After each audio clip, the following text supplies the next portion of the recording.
ഇങ്ങനെ ഇതേപോലെ ഇത്രയും അല്ലേ വലിപ്പമുള്ള അല്ലെങ്കിൽ അല്ലേ ഫിലിമിൽ യൂസ് ചെയ്യുന്ന ഡ്രോണുകൾ ഇങ്ങനെ ഒരുമിച്ച് കാണണമെങ്കിൽ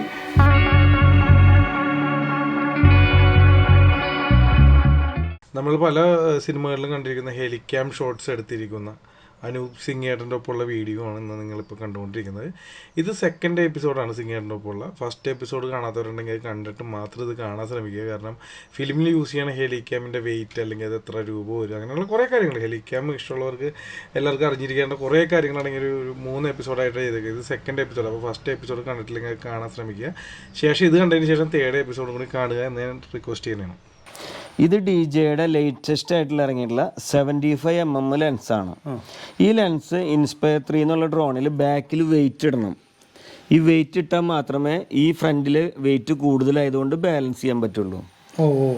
അതായത് ഇത് നോർമൽ ലെൻസിനേക്കാളും വെയിറ്റ് കൂടുതലാണ്. അപ്പോൾ ഇത് നമ്മൾ ഈ ലെൻസ് ഇട്ട് സെറ്റ് ചെയ്ത് കഴിയുമ്പോൾ ഇത് 1.8 ഫുൾ ഓപ്പണിങ് അപ്പാർച്ചർ ഉണ്ട്. അതിന് നൈറ്റ് വിഷൻസ് ഒക്കെ കുറച്ചും കൂടി ബ്യൂട്ടി ആയിരിക്കും, ഡെപ്ത് കിട്ടും. ഇതേ സാധനം തന്നെയാണ് ഈ ഇരിക്കുന്നത്. ഇത് നമുക്ക് 50mm ലെൻസാണ്. മുമ്പ് നമുക്ക് ഒരു 3 മാസം മുമ്പ് വരെ ഈ 50mm ഉണ്ടായിരുന്നുള്ളൂ. ഇപ്പോഴാണ് ഈ സാധനം 75mm വന്നത്. ഈ 50mm ലെൻസ് എന്ന് പറയുമ്പോൾ ഇതിന്റെ ഫുൾ ഓപ്പണിങ് 2.8 ആണ്. അപ്പോൾ ഇതിലും വെയിറ്റിന്റെ പ്രശ്നമില്ല. ഇതിന് നോർമൽ വെയിറ്റ് ഉള്ളൂ. ഇതിനേക്കാളും ഒരു 100 ഗ്രാം വെയിറ്റ് കൂടുതലാണ്. അത് ഓഫ് ചെയ്താലാണ് ഇടുന്ന് കാണിച്ചു തരാം. അതായത് ഈ ലെൻസ് അറ്റാച്ച് ചെയ്ത് കഴിയുമ്പോൾ അത് കാണിച്ചോളൂ. ഈ ലെൻസ് അറ്റാച്ച് ചെയ്ത് ഫ്രണ്ടിൽ ഈ ലെൻസ് അറ്റാച്ച് ചെയ്യുമ്പോൾ ഇതിന് വെയിറ്റ് കൂടുതലായതിൻ്റെ പേരിൽ ബാക്കിൽ ഇങ്ങനെ ഒരു വെയിറ്റ് അഡ്ജസ്റ്റ് ചെയ്തിട്ട് ഫ്രണ്ടും ബാക്കും കൂടി ഇങ്ങനെ ബാലൻസ് ചെയ്ത് പിടിക്കണം. എന്നാലാണ് അത് വെയിറ്റ് ബാലൻസ് ആവുള്ളൂ. അല്ലെങ്കിൽ ഇങ്ങനെ തൂങ്ങി കൊടുക്കും. അപ്പോൾ ഈ 3 ആക്സിസ് മോട്ടറാണ് ഇത് വർക്ക് ചെയ്യുന്നത്. ഈ 3 ആക്സിസ് മോട്ടറിന് ഓവർലോഡ് വരും. ഇത് DJയുടെ തന്നെ FPV ഡ്രോണാണ്. ഇത് നല്ല ഡ്രോണാണ്. FPV എന്നുള്ള രീതിയിൽ DJ കമ്പനി ഇറക്കിയാൽ നല്ല ക്വാളിറ്റി സാധനമാണത്. പക്ഷേ ഇത് വർക്ക് ചെയ്യുന്നത് ഗോഗിൾസ് വഴിയാണ്. അതായത് നേരിട്ട് ഡ്രോൺ കണ്ടിട്ടല്ല നമ്മൾ ഫ്ലൈ ചെയ്യുന്നത്. ഇതുവഴി നല്ല ക്വാളിറ്റിയിലുള്ള ഇമേജ് ഈ ഗോഗിൾസിൻ്റെ സ്ക്രീനിൽ കാണും. അത് ഉപയോഗിച്ചാണ് ഫ്ലൈ ചെയ്യുന്നത്.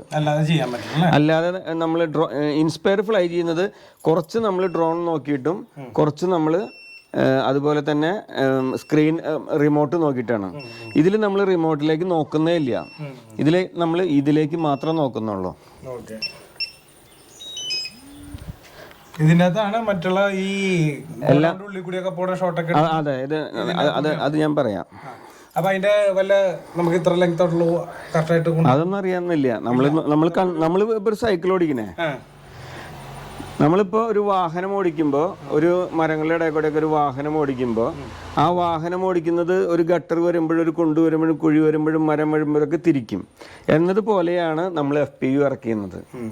നേരെ മറിച്ച് ഇൻസ്പയർ വർക്ക് ചെയ്യുന്നത് മെയിനായിട്ട് ഇതിൻ്റെ ഈ ക്യാമറ, പിന്നെ മറ്റൊന്ന് ഈ ക്യാമറ. ഇത് ഡ്രോണിൻ്റെ പൊസിഷൻ അറിയാനുള്ള ക്യാമറയാണത്. ഡ്രോൺ എങ്ങോട്ടാണ് നിൽക്കുന്നതെന്ന് അറിയാനുള്ള ക്യാമറയാണിത്. ഇത് എന്താണ് റെക്കോർഡ് ചെയ്യേണ്ട ഒബ്ജക്റ്റ് എന്നുള്ളത് അതിൽ വിഷ്വൽസ് കിട്ടുന്നത് ഇതാണ്. ഇത് രണ്ടും നമ്മുടെ സ്ക്രീനിൽ വരും. നമുക്ക് യൂസ് ചെയ്യാം അല്ലേ? രണ്ട് യൂസ് ചെയ്യാൻ പറ്റില്ല. ഒരെണ്ണം റെക്കോർഡാവില്ല. ഒരെണ്ണം ഇത് നമ്മളെ ഈ POV ആയിട്ടുള്ള ചെറിയ ക്യാമറ റെക്കോർഡാവില്ല. മെയിൻ ആയിട്ടുള്ള ക്യാമറയിലുള്ളത് റെക്കോർഡാവുള്ളൂ. മറ്റേത് നമുക്ക് ഡ്രോൺ എവിടെ നിൽക്കുന്നത് കാണാനുള്ളൊരു റെഫറൻസ് ആണത്. സിംഗേട്ടാ, അപ്പൊ നമ്മുടെ കാണികൾക്ക് അറിയാനും എനിക്കും അറിയാനൊരു ആകാംക്ഷയുണ്ട്, അല്ലെങ്കിൽ ആഗ്രഹമുണ്ട്. എത്ര നാളായി ഈ ഫീൽഡിൽ വർക്ക് ചെയ്യുന്നത്? ഞാൻ ബേസിക്കലി ഇലക്ട്രോണിക്സ് മെക്കാനിക്കാണ്. ചാലക്കുടി ITയിൽ ഇലക്ട്രോണിക്സ് കഴിഞ്ഞിട്ട് ഞാൻ ക്യാമറ റിപ്പയറിങ്ങിലേക്ക് കടന്ന ഒരാളാണ്. ക്യാമറ റിപ്പയറിങ്ങിൽ നടക്കുന്ന സ്ഥാപനത്തിൽ വീഡിയോ എടുക്കാൻ ക്യാമറ റിപ്പയർ ചെയ്യാൻ വന്ന ആൾക്കാരുകൾ പലരും നമുക്ക് ടെക്നിക്കലായിട്ട് സ്വിച്ചുകളൊക്കെ അറിയാമല്ലോ. അപ്പോൾ അവർക്ക് തിരക്കുള്ള ദിവസങ്ങളിൽ വീഡിയോഗ്രാഫർ കിട്ടാതെ വന്നപ്പോൾ എന്നോട് വീഡിയോഗ്രാഫർ ആവാൻ പറ്റുമെന്ന് വെച്ച് അങ്ങനെ ഞാൻ വീഡിയോഗ്രാഫിയിലേക്ക് കിടന്നു. പിന്നീട് ഞാൻ ഫോട്ടോഗ്രാഫിയിലേക്ക് കിടന്നു, എഡിറ്റിങ് അങ്ങനെയുള്ള കാര്യങ്ങളൊക്കെ കിടന്നു. പക്ഷേ നമുക്ക് കുറേ നാൾ ഫീൽഡിൽ ധാരാളം കല്യാണങ്ങളൊക്കെ എടുക്കാനൊക്കെ ഓർഡർ ഉണ്ടായിട്ട് കുറേ നമ്മൾ എടുത്തു കഴിഞ്ഞപ്പോൾ നമ്മളുടെ മക്കളുടെ പ്രായമുള്ള ആൾക്കാർ കല്യാണത്തിൽ വന്നു തുടങ്ങി. മുമ്പൊക്കെ നമ്മുടെ കൂട്ടുകാരെ പ്രായമായിരുന്നു കല്യാണം. അപ്പോൾ നമ്മളുടെ മക്കളുടെ പ്രായമുള്ള ആൾക്കാർ കല്യാണത്തിൽ വന്നപ്പോൾ അങ്കിളിനൊക്കെ വിളിച്ചു തുടങ്ങിയപ്പോൾ എനിക്ക് തോന്നി ഇതൊക്കെ മാറാൻ സമയമായിരുന്നു. അപ്പോൾ ഞാൻ സിനിമയിലേക്ക് കിടക്കാൻ വേണ്ടിയിട്ട് സിനിമയിലെ എക്യുപ്മെൻറ്റ്സ് എന്തെങ്കിലും മേടിച്ച് കിടക്കാമെന്ന് പറഞ്ഞപ്പോൾ 2014 കാലഘട്ടത്തിൽ ഇൻസ്പയർ ആ വലിയ ആ ഡ്രോണ് അത് വാങ്ങിച്ചിട്ടാണ് നമ്മൾ സിനിമയിലേക്കുള്ളത്. പിന്നെ പരസ്യങ്ങൾ 2014-15 ലാവഗുസ, മറ്റേ ചെമ്പരത്തിപ്പൂവ്, 10 കൊല്ലത്തോളം ഇപ്പോൾ ഫീൽഡിൽ. അപ്പോൾ പിന്നെ പരസ്യങ്ങളായിട്ട് തുടങ്ങിയത്, പരസ്യങ്ങൾ അങ്ങനത്തെ കോർപ്പറേറ്റ് വീഡിയോയിലാണ് തുടങ്ങിയത്. പിന്നെ അത് കഴിഞ്ഞിട്ട് പിന്നെ സിനിമയിലേക്ക് കടന്നു. ഇപ്പോൾ ഏകദേശം ഒരു 130-140 പടങ്ങൾ നമ്മൾ ചെയ്തു. ഇനിയിപ്പോൾ ഈ പുതിയ ഡ്രോണിൽ എടുത്തുള്ള പടം ഇപ്പോൾ റിലീസായത് 3 പടം റിലീസായിട്ടുള്ളൂ. ഇത് 1 വർഷമായിട്ടുള്ള എടുത്തിട്ട് 3 പടം റിലീസായിട്ടുള്ളൂ. ഒന്ന് സുരേഷിൻ്റെയും സുമലതയുടെയും പ്രണയകഥ, രതീഷ് പൊതുവാൾ സാറിൻ്റെ പടം. മറ്റൊന്ന് വർഷങ്ങൾക്ക് ശേഷം വിനീത് ശ്രീനിവാസൻ എന്ന ആൾ ഡയറക്റ്റ് ചെയ്ത പടം. മൂന്നാമത് ഇപ്പോൾ പണി. അതാണ് ഇപ്പോൾ ഡ്രോണിൽ കുറച്ച് എനിക്ക് ഇമേജ് ഉണ്ടാക്കി തന്നൊരു പടം. ടൈറ്റിലാണ് പോകുന്നത്. ഫ്രണ്ട് ടൈറ്റിലും എൻ്റെ ടൈറ്റിലും പോകുന്നത് ഡ്രോണിലാണ്. പിന്നെ കുറേ ഡ്രോൺ ഷോട്ടുകളിൽ ഉപയോഗിച്ചിട്ടുണ്ട്. പിന്നെ ഇനി വരാൻ പോകുന്ന പ്രാവൻകൂട് ഷാപ്പ്, അൻവർ റഷീദ് പ്രൊഡക്ഷൻസിൻ്റെ പ്രാവൻകൂട് ഷാപ്പിൽ നമ്മൾ ഒരു 16 ദിവസത്തോളം വർക്ക് ചെയ്തിട്ടുണ്ട്.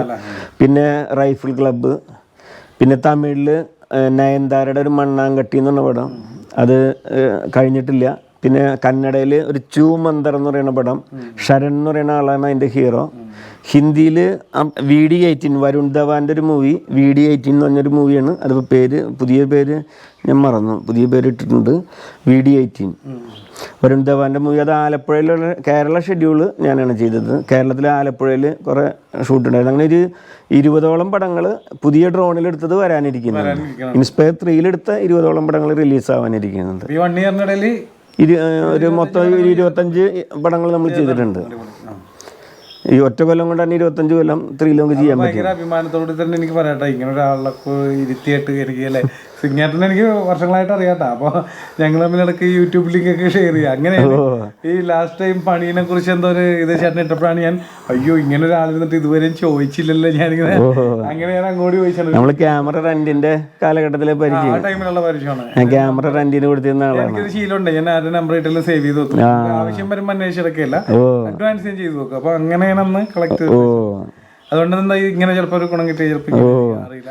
ടെക്നിക്കലായിട്ട് എന്നെ സംബന്ധിച്ച് ഞാനൊരു ടെക്നിക്കലായിട്ട് അറിയുന്ന വ്യക്തിയാണ്. പല ആൾക്കാരുകൾക്കും വിചാരം എന്താ വെച്ചിട്ടുണ്ടെങ്കിൽ നമ്മൾ ഡ്രോൺ ഓപ്പറേറ്റർ എന്ന് പറഞ്ഞാൽ പട്ടം പറത്തുന്ന പോലെയോ അത് ടോയ്സോ ആണ്. നമുക്ക് കൃത്യമായിട്ട് ഫ്രെയിമിങ്ങും അതായത് ഒരു ഡ്രോൺ ഓപ്പറേറ്ററെ സംബന്ധിച്ച് അദ്ദേഹം ചെയ്യുന്ന പണികൾ, ഒരു DOPക്കും ഡയറക്ടറും ആവശ്യമായ ഫ്രെയിം, ക്യാമറയുടെ ലെൻസ് മാറ്റണം. 5 ലെൻസ് ഉണ്ട്, 5 ലെൻസും ഡ്രോൺ ഓപ്പറേറ്റർ തന്നെ മാറ്റണം.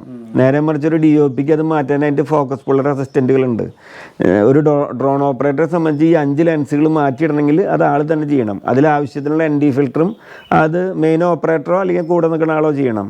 പിന്നെ ഇതിൻ്റെ ഫോക്കസ്, വൈറ്റ് ബാലൻസ്, ഒരു വലിയ ക്യാമറയിൽ എന്തൊക്കെയുണ്ടോ അത് മുഴുവനും ഈ ഡ്രോണിലുണ്ട്. വിലയും നോക്കാമല്ലോ. ഏകദേശം ഒരു ക്യാമറയുടെ വില എന്ന് പറഞ്ഞാൽ, ബോഡിയുടെ വില എന്ന് പറഞ്ഞാൽ 20-25 ലക്ഷം രൂപയാണ്. അത്രയും വില ഈ ഡ്രോണിനുണ്ടല്ലോ. അത്രയും ക്വാളിറ്റി ഫയലുണ്ട്. 20 മിനിറ്റ് എന്ന് പറഞ്ഞാൽ 1000 GB ഫുട്ടേജ് ഉണ്ട്. 20 മിനിറ്റ് ഡാറ്റ 1000 GB എന്ന് പറയുമ്പോൾ മറ്റേ വലിയ ക്യാമറ സോണി വെനീസ് 2 അല്ലെങ്കിൽ മറ്റ് അലക്സ LF അങ്ങനെയുള്ള ക്യാമറകളുടെ ആ ഫയൽ സൈസ് ഇതിനുമുണ്ട്. അപ്പോൾ ആ സെറ്റിങ് മുഴുവനും ഒരു ഡ്രോൺ ഓപ്പറേറ്റർ ചെയ്യണം. കൂടാതെ കരണ്ട് കമ്പി, കിളികൾ, കാലാവസ്ഥ, മഴ, പിന്നെ വൃക്ഷങ്ങളുടെ കൂടെ ഇതെല്ലാം അവരുദ്ദേശിക്കുന്ന ഫ്രെയിം പറ്റാവുന്ന രീതിയിൽ നമ്മൾ എടുത്തു കൊടുക്കണം. അപ്പോൾ ഒരിക്കലും ചിന്തിക്കരുത് കേട്ടോ. കാരണം ചേട്ടൻ പറഞ്ഞാൽ ഈ ലൈംഗമ്യയും മറ്റേ മരങ്ങളും ഇതൊക്കെ നോക്കണതല്ലാണ്ട് അവർ പറയണ ഫ്രെയിം എടുത്തു കൊടുക്കുക എന്ന് പറഞ്ഞാൽ ഒരു ഈസി. ചിലപ്പോൾ നമുക്ക് ഇപ്പോൾ എന്താ പറയുക, ഇപ്പോൾ ഒരു 1000 ഒരു 10,000 രൂപേൻ്റെ വർക്ക് ഒരു 5000 രൂപ ഒരാളെ എടുത്തു തരാമെന്ന് പറയും. പക്ഷേ ചിലപ്പോൾ ആ ഫ്രെയിം നമുക്ക് കിട്ടില്ല. അതായത് എക്സ്പീരിയൻസ് നമുക്ക് എത്രത്തോളം ഉണ്ട് അത്രത്തോളം നല്ലതാണ്. ഇപ്പം നമ്മൾ ഈ ഇതിൽ ഇപ്പം ഇവിടെ ഇത് നമ്മൾ ഫസ്റ്റ് പണി പഠിച്ചപ്പോൾ അടിച്ചതാണ്. ഈ ഫാൻറ്റം 2 എന്ന് പറയുന്ന ഡ്രോണ് അത് പറത്തി കഴിഞ്ഞപ്പോൾ നമ്മൾ കൺട്രോൾ വിട്ടുപോയി ഇവിടെ അടിച്ചതാണ്. ഇവിടെ പോയി ഇതെന്ന് പറഞ്ഞാൽ ഇൻസ്പയർ 2 ഇത് അടിച്ചതാണ്, ബ്ലൈഡ് അടിച്ചതാണ്. കീറി സ്റ്റിച്ച് ഇട്ടു. അത് ഫൈബറാണത്. ഇപ്പൊ വിലായത്ത് ബുദ്ധ എന്ന് പറഞ്ഞ പടത്തിൽ പോയിട്ട് നമ്മൾ രാത്രിയായിരുന്നു ഷൂട്ട് കഴിഞ്ഞ് ഇറക്കി വെച്ചിട്ട് ഡ്രോൺ ബോക്സിലേക്ക് എടുത്തു വെക്കണം. നേരത്തെ നെല്ലിയാമ്പതിലായിരുന്നു ഷൂട്ട്. ബോക്സിലേക്ക് എടുത്തു വെക്കണ നേരത്ത് ഹൈ കാറ്റ് വന്നു, നല്ല സ്പീഡുള്ള വിൻഡ് വന്നു. ഞാൻ അറിഞ്ഞില്ല അത് കറങ്ങിക്കൊണ്ടിരിക്കുകയാണ്. ഞാൻ ബ്ലൈഡിൻ്റെ ഇടയിൽ കൈയെടുത്ത ഈ വിരലിൻ്റെ മൂന്ന് വിരലിൻ്റെ തുമ്പ് പോയി. അപ്പോൾ ഡ്രോൺ എന്ന് പറഞ്ഞാൽ റിസ്കി സാധനമാണെന്ന് പലർക്കും അറിയില്ല. അറിയാവുന്നവർ വല്ലാതെ റിസ്ക് ഉള്ളത് പറയില്ല. അറിയാത്ത ആൾക്കാരുകൾ നിങ്ങൾ അതിൻ്റെ ഉള്ളിൽ കൂടെ പൊക്കൂടെ, ഇതിൻ്റെ ഉള്ളിൽ കൂടെ പൊക്കൂടെ എന്നുള്ളതൊക്കെ പറയും. അറിയുന്ന ആൾക്കാരുകൾ അത് ഞാൻ ശ്രദ്ധിച്ചിട്ടുണ്ട്. അത് അങ്ങനെ എടുത്ത് തന്നൂടെ, പക്ഷേ നമ്മൾ തന്നെ ചിന്തിക്കും അത് അതിലേ പോയാൽ ചിലപ്പോൾ പണി കിട്ടുമല്ല. ഇപ്പോൾ ഉണ്ടാന്ന് പറഞ്ഞ പടത്തിൽ ശ്രദ്ധിച്ചിട്ടുണ്ടോയെന്ന് അറിയില്ല. ഉണ്ടാന്ന് പറഞ്ഞ പടത്തിൽ നമ്മൾ 3 ടെമ്പോനെ സെൻറ്റർ വെച്ച് പിടിക്കുന്ന ഒരു ഷോട്ട് ഉണ്ട്. 3 ടെമ്പോ വളരെ അകലേന്ന് വരുമ്പോൾ 3 ലോറി വളരെ അകലേന്ന് വരുന്നു, ഒരു സ്ഥലത്തെത്തുന്നു. ആ നടുവിലത്തെ ലോറിയിൽ നിന്ന് മമ്മൂക്ക ഇറങ്ങുന്നു. മമ്മൂക്ക ഇറങ്ങിയിട്ട് നേരെ രഞ്ജിത്ത് സാറിൻ്റെ കൂടെ വന്നിട്ട് അവർ ഷെഡിലേക്ക് കയറി പോകണം. ഇത് സിംഗിൾ ഷോട്ട് വേണം ഡയറക്ടർക്ക്. അപ്പോൾ അപ്പോൾ ആ ഷോട്ടിൽ ഈ ഷോട്ട് പറഞ്ഞ വശം ഞങ്ങൾ പറഞ്ഞത് റിസ്കി ഷോട്ടിന് പറ്റില്ല, കാരണം മമ്മൂക്കാണ്. അത് അന്ന് ഇൻസ്പയർ 2 ആയിട്ടില്ല, ഇൻസ്പയർ 1 ആണ് ഉണ്ടാകുന്ന പടം ചെയ്യുമ്പോൾ. മുത്തങ്ങയിലായിരുന്നു ഷൂട്ട്.